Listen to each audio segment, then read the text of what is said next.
Assalamualaikum warahmatullahi wabarakatuh. Salam sejahtera, salam sehat untuk kita semua. Semoga juga teman-teman dalam keadaan baik-baik saja. Dan pelatih tim nasional kita, John Herman, resmi diperkenalkan oleh PSSI hari ini di hadapan para jurnalis tentunya, media cetak, media elektronik. Dan itu pun disaksikan oleh para petinggi PSSI, termasuk Ketua Umum PSSI Erick Thohir ada di sana, dua wakil Ketua Umum PSSI, ya ada Pak Zainuddin Amali, Ratu Tisa, Sekjen PSSI, Yunus Nusi juga ikut menyaksikan perkenalan dari Coach JH dan para exco PSSI. Inilah awal dari new era dan tentunya ini ada harapan baru untuk kita di tahun yang baru dengan pelatih yang baru. Coach JH resmi akan memulai karir dia sebagai pelatih tim nasional Indonesia dan di hadapan dia sudah ada satu turnamen yang menunggu, FIFA Series. Ya, di mana Indonesia mendapat kesempatan di antara 7 negara itu yang ditunjuk oleh FIFA menjadi tuan rumah dan kita harus berterima kasih atas penunjukan ini karena ini penting. Semacam ada pertandingan-pertandingan lintas federasi yang tidak pernah akan dimainkan oleh tim Indonesia. Tapi kali ini itu ada karena penunjukan FIFA. Kita akan bermain dengan wakil dari Eropa, itu kemungkinan besar ya ada. Ya, biarlah FIFA akan mengumumkan, dan wakil dari zona CONCACAF, juga dengan Oceania. Ya, rumor yang beredar bahwa dari CONCACAF itu yang hadir adalah Saint Kitts and Nevis. Kemudian dari Oceania itu kemungkinan mungkin ada Tahiti dan satu dari Eropa. Kita belum tahu karena kabar sebelumnya kan Finlandia, tapi belum secara resmi, biar nanti akan diumumkan secara resmi. Tapi bagi John Herman, ini selamat datang untuk bertugas di tim nasional kita. Setelah pemecatan dari Coach PK, itu banyak masyarakat pencinta sepak bola Indonesia menaruh harapan terhadap Coach JH untuk mengantar tim nasional kita lebih baik lagi di tahun 2026. Saya sudah bilang tadi bahwa selain ada di depan FIFA Series, banyak pertandingan di 2026 ini yang harus dilakukan oleh tim nasional kita di bawah pelatih yang baru. Ada FIFA Match Day di bulan Juni, 1-9 Juni, dilanjutkan dengan Piala AFF atau Asian Cup pada bulan Juli dan Agustus, dan di September, Oktober, dan November ada juga FIFA Match Day di sana, dan kemungkinan besar jika itu terjadi, FIFA juga merancang sebuah turnamen atau pertandingan yang dinamakan AFC Nations League. Semoga ini bisa terjadi dengan baik dan kita ada di sana tentunya, dan akan berpengaruh terhadap peringkat FIFA kita yang juga dicanangkan oleh PSSI untuk bisa menembus 100 besar. Puncaknya John Herman ini akan membesut ya, Bang Jai dan kawan-kawan menuju ke Arab Saudi untuk Piala Asia yang akan berlangsung pada Januari-Februari 2027. Di sanalah John Herman kemudian setelah hasil selesai dengan berbagai pertandingan di 2026 sampai di Piala Asia, maka evaluasi pertama dilakukan untuk kinerja seorang John Herman.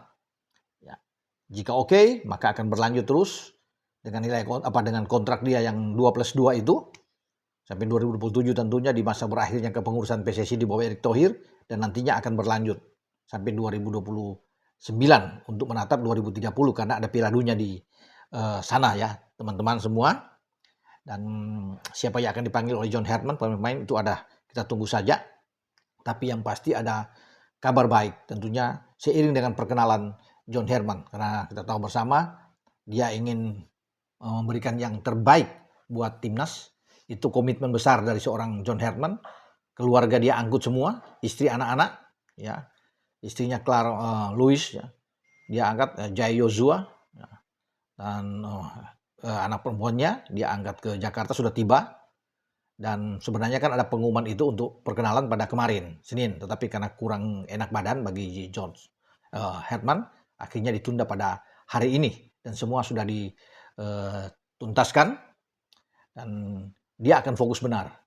Keseriusan dia, komitmen dia itu bagus. Kita perlu apresiasi dengan memboyong semua keluarganya untuk tinggal di Jakarta, karena dia akan fokus bersama dengan tim nasional kita, akan menghadiri beberapa pertandingan, ya mungkin semua pertandingan yang ada di Liga Super, untuk lebih dekat dengan para pemain-pemain tim nasional yang ada di klub-klub yang dipanggil sebelumnya. Dia akan melihat dan juga akan mencari pemain-pemain muda berbakat. Ya, karena dia bertugas bukan saja di tim senior tapi di tim U23. Diberikan tanggung jawab oleh PSSI, makanya dia ingin mendapatkan pemain-pemain tim U23 yang kuat. Ya, tugas dia itu menyaksikan pertandingan-pertandingan Liga Super dan juga mendekatkan diri dengan para coach, para pelatih di Liga Super, ya, para owner, juga dengan para netizen yang selalu memberikan dukungan terhadap tim nasional. John Herman ingin lebih dekat tentunya, biar lebih enak dia memimpin tim nasional kita. Dia akan mengambil pelatih-pelatih lokal kita untuk mendampingi dia, karena dia akan hanya mendatangkan ya 2 mungkin 3 asisten dia, karena satu asisten itu sudah bersama dengan dia, yaitu pelatih fisik mungkin yang akan dia ambil. Ya, kita akan tunggu ya bagaimana kinerja dari para orang-orang menjadi asisten dari John Herman, karena Cesar Meilan itu orang dekat dia yang akan mendampingi dia. Mungkin saja bagi Coach Jiha ini akan mengambil 1-2 lagi, ya kita tidak tahu, kita tunggu saja ya. Nah, kabar yang saya bilang kabar baik tadi adalah Justin Hubner kemarin di Eredivisie juga memperlihatkan performa bagus, mendapat rating yang oke.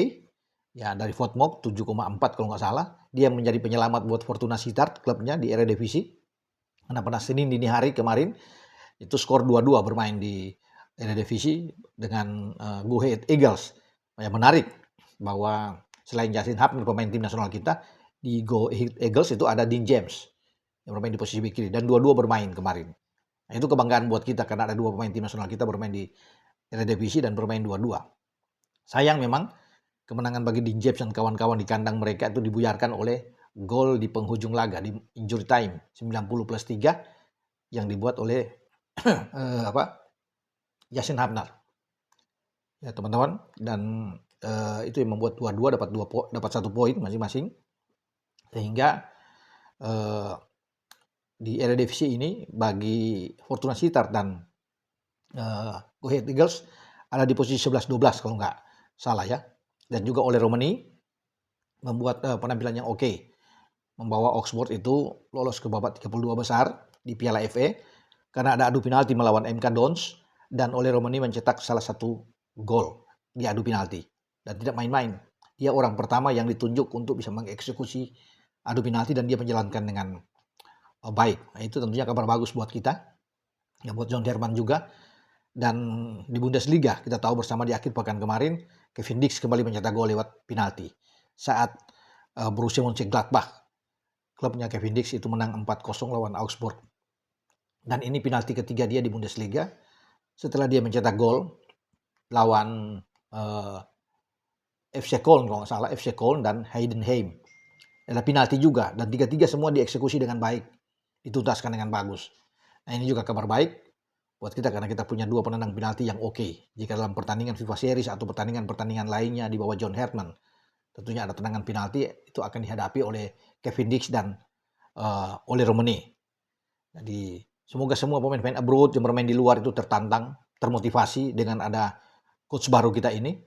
Dan mereka ingin juga berbuat yang terbaik demi untuk Merah Putih, demi untuk Indonesia. Ya, marilah kita memberikan dukungan, berikan kesempatan dia bekerja, tidak usah diganggu, direcokin dengan apapun, karena kita semua berharap bahwa di tangan John sepak bola kita akan lebih baik ya untuk mengarungi sepanjang 2026 ini. Dan yang kita perlu adalah support yang penuh dari para pendukung tim nasional kita terhadap kinerja John Herman. Biarlah dia bekerja dengan dukungan penuh dari masyarakat sepak bola Indonesia dan kita melihat hasilnya nanti. Dengan saya Bung Ropan berbicara dengan coach yang baru kita ini, John Herman. Ciao.